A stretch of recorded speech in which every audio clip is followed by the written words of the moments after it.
Taos in Athens, Greece, the home of just about everything, right? He writes to me and he says, Paul, I just downloaded Gabriel Mervine's album, Say Something, from Octave Records. That thing sold out like that. So we still have downloaded copies, but I think everything else is sold out. Great, great album recorded by the engineers at Octave. And he writes, not only is it excellent music, but one of the very best recordings I have ever heard. Well, thank you. That's what we're trying to do. No dynamic compression, no clipping, and a great sound stage, both in the loudspeakers and in headphones. Excellent job. Congratulations. I will pass that on to Steve Vodich and Giselle Colazzo, who made that happen. Most modern recordings sound awful to me. They use so much compression, leaving less than 10 dB of dynamic range. Why do they do that? They are, in my opinion, criminals. They destroy the music. I think we're getting an angry Greek here.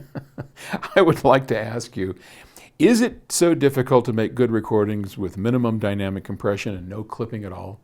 No. No, it's not. It's all depending on your intent. So most recording, and I agree with you. You know what? I think you're right. It's criminal, especially when the music's really good. Like, I just listened to an Adele album, and I really like Adele. I think she is a great recording artist. And the recording is just flat. I mean, it's not overly compressed, but it's dull, flat, lifeless. I wish Adele would come to Octave Records and record something that made the recording quality as good as her music. Wouldn't that be amazing? Now, there are places other than Octave Records that make great recordings, but you have to have that intent.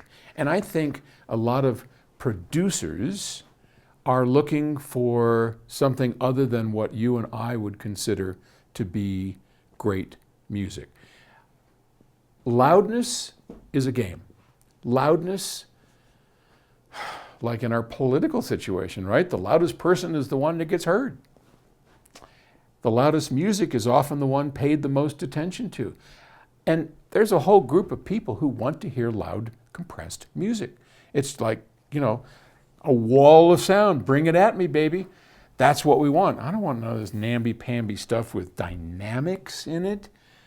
Now, I don't know that many commercial recordings clip. It could be true. Maybe the stuff you listen to does. I'm not aware of it. Most recording engineers are responsible enough not to clip the signal, for goodness sakes. But there is a whole bunch of induced distortion because that's what they're going for in terms of sound. I've seen overdriven amplifiers, overdriven compressors just to get that sound that they want. Hey, that's okay. If that's the sound they're looking for, good on you. Do it. Not the sound we're looking for. I mean, we're audiophiles, right? We are audiophiles. Octave Records is an audiophile label. That's what we do. We want to record great music for people who enjoy great sound and great music. So yes, you can do it. Is it hard? No, it is not hard. It's not easy. You got to know what you're doing to make a great recording. But as far as getting the levels so they don't compress and all that, not that hard. So, all right, thanks for the question. And by the way, on the Gabriel Mervine album, there is compression. Didn't know it, did you? So sometimes we don't compress dynamics ever as far as how loud it can go, but sometimes we will bring up the level of the lowest note so we can hear it a little bit better and we compress it a little. And sometimes we use just the touch of a limiter to keep everything sounding more live. Never to sound compressed or louder, but to sound more live. And that's something I've been learning because at first I was like, and the recording engineers have been teaching me. A little bit here, Does that sound, which one sounds more live? Oh, that one. That's the one that's got a slight amount of compression. So there you go. Okay, I'll talk to you later.